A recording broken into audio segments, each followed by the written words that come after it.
చెప్పాలని దేవుడు ప్రేరేపిస్తున్నాడు. చెప్పేసి ముగిస్తాను ప్రియులారా. సాతాను యొక్క కుతంత్రం ఏంటంటే వాడు చాలా గొప్ప మేధావి, కానీ దుర్మార్గుడైన మేధావి. దుర్మార్గుడైన మేధావి. మన జీవితంలో ఎప్పుడో ఒకప్పుడు ఏదో ఒక బాధాకరమైన, అవమానకరమైన ఒక సన్నివేశాన్ని తీసుకొచ్చి వాడు మన చేత తప్పు చేయిస్తాడు. లేకపోతే తప్పు జరగకపోయినా మరి మన పరువు పోతుందేమో అన్నటువంటి పరిస్థితి, వాడు ఏదో ఒకటి, మనం బాధ్యులం కాకపోవచ్చు, ఇంకెవరో బాధ్యులు, మనకి ఏదో ఒక గాయం తగిలింది. అట్లాంటి సన్నివేశం ఒకటి మనందరి బతుకుల్లో వాడు ఒకటి తయారు చేసి పెడతాడు. ఇక మనం ముందుకు సాగుతున్న కొద్దీ అవకాశం ఉన్నప్పుడల్లా వాడు మన కళ్ళను వెనక్కి తిప్పుతాడు. చూడు, ఓ 10 ఏళ్ల కిందట ఏం జరిగిందో చూడు, అయిపోయింది నీ జీవితం, నాశనం అయిపోయింది అంటాడు. ఇక ఏమో నాశనం కాలేదు, మనం బాగానే బ్రతుకుతున్నాం, బాగానే ఉన్నాం, సువార్త చెప్పొచ్చు, ప్రార్థన చేయొచ్చు, బైబిల్ చదవచ్చు, దేవుని స్వరం వినొచ్చు, దేవుని అందరికీ పరిచయం చేయొచ్చు, సమాజానికి ప్రయోజనకరంగా బ్రతకొచ్చు. మనమేం పాడుగాలే. వాడు ఊరికి మన గతాన్ని జ్ఞాపకం చేస్తాడు. గతమును జ్ఞాపకం చేసి అంత పని జరిగిపోయాక ఇంకా నీకు ఆనందమే ఉంది అని ఎప్పుడు విషాదాన్ని మనలో పుట్టించడానికి అనుకూలమైన గతాన్ని వాడు జ్ఞాపకం చేస్తాడు. ఇలా ఎప్పటికైనా నీకు జ్ఞాపకం చేయడానికి ఒకటేదో సిద్ధం చేసి ఒక సిచ్యువేషన్, ఒక సన్నివేశం నీ బ్రతుకులో పెట్టుకుంటాడు వాడు. అప్పుడప్పుడు మళ్ళీ దాన్ని మన కళ్ళ ముందు తెచ్చి నిలబెడుతుంటాడు. ఇదో నీ గతం ఇది, నీ గతం ఇది, నీ గతం ఇది. ఒక గొప్ప భక్తుడు అన్నాడు, when Satan tries to show you your past, show him his future. సాతాను నీ గతాన్ని నీకు చూపించడానికి ప్రయత్నం చేసినప్పుడు వాడి భవిష్యత్తును వాడికి చూపించి, ఇదిగో చూడరా నీ భవిష్యత్తు చూడు, పనికి మాలినోడా, దౌర్భాగ్యుడా, చూడు నీ భవిష్యత్తు, అగ్ని గుండం, అదిరా నీ భవిష్యత్తు. నా గతం గురించి మాట్లాడతావు నువ్వు, పనికి మాలినోడా, చూడు నువ్వు నాకు అది చూపిస్తున్నావు వెనక, నువ్వు ముందుకు చూడు, నీ గత ఏంటో నీకు తెలుస్తుంది. వాడు పారిపోతాడు. ప్రియ దేవుని బిడ్డలారా, యేసయ్య మనకు దొరికాడు గనక మనం దుఃఖపడవలసిన అవసరమే లేదు.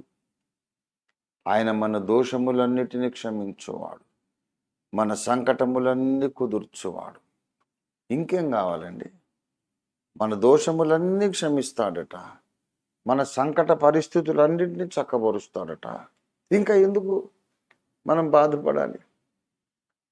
అన్ని చింతలు, ఆందోళనలు, అన్ని విచారాలు, అన్ని రకాల సమస్యల గురించిన ఆలోచనలు అన్నీ ప్రక్కన పెట్టేసి నా దోషములన్నిటినీ క్షమించుటకు సిద్ధ మనస్సు కలిగిన యేసయ్యా, నీలో నేను ఆనందిస్తున్నాను. నా సమస్యలన్నీ పరిష్కరించడానికి శక్తి, సామర్థ్యము, సిద్ధ మనస్సు కూడా కలిగినటువంటి నా పరిష్కర్త నీకు వందనాలు చెల్లిస్తున్నా అని ప్రభులో గుర్తు చేసుకోవాలి. నీకున్నటువంటి మంచి మంచి వాగ్దానాలు గుర్తు చేసుకోవాలి. అది నీ ఎక్సర్సైజ్, అది నువ్వు చేయాల్సిన కసరత్తు. సంతోషంగా ఉండి పాటలు పాడండి అంటే that is something you should do. యెహోవా యందు ఆనందించండి. నువ్వు చేయాల్సిన పని, నువ్వు చేయాల్సిన కసరత్తు. ఎప్పుడైతే ఈ కసరత్తు చేస్తావో నీలో పేరుకుపోయిన చెత్త చెదారము, ఆ బూజు పట్టిపోయినటువంటి బంగళాలాగా ఉన్నటువంటి మనసంతా క్లీన్ అయిపోతుంది, శుభ్రం అయిపోతుంది, వెలుగుతో నిండిపోతుంది, ఆనందంతో నిండిపోతుంది నీ మనస్సు. అప్పుడు దేవుడు దిగి వచ్చి నువ్వెక్కడ ఉంటావు అక్కడ నీతో నివాసం ఉంటాడు. ఇది దేవుని వాగ్దానం. అలాగ నీవున్నటువంటి నీ కుటుంబ సభ్యులు, సంఘ సభ్యులు అందరూ యెహోవా యందు ఆనందించే వాళ్ళైతే దేవుడు వచ్చి మన మధ్యలో నివాసం ఉంటాడు. ఇండియాలో యేసయ్య వచ్చి మనతో నివాసం ఉంటే దేశం దీవించబడదా చెప్పండి? కాబట్టి ఎందుకో దేవుడి వాళ్ళు ఈ మాట చెప్పమన్నాడు. ప్రతి ఒక్కరు కూడా బాధతో బ్రతుకుతున్నారు, ఆనందము లేకుండా బ్రతుకుతున్నారు.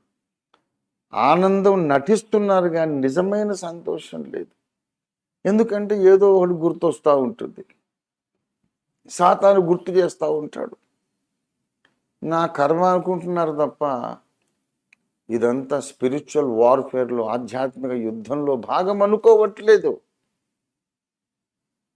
నా కర్మ అండి, నా పరిస్థితి ఇలా ఉంది అనుకుంటాను. నీ కర్మ కాదు బాబు. సాతాను దుష్టుడు, దుర్మార్గుడు, నీ విరోధి, దేవుని విరోధి, మనందరి విరోధి. వాడు నీ మీద అగ్నిబాణాలు వేస్తున్నాడు. నీ మనస్సును సాతానుకు అప్పగించొద్దు, పరిశుద్ధాత్మ దేవునికి అప్పగించాలి. దేవునికి స్తోత్రం కలుగునుగా. నీవెవరైనా ఇటువంటి వాడివే, నమ్మి బాప్తిస్మం పొంది ఉంటే నువ్వు ఆనందించాలంతే.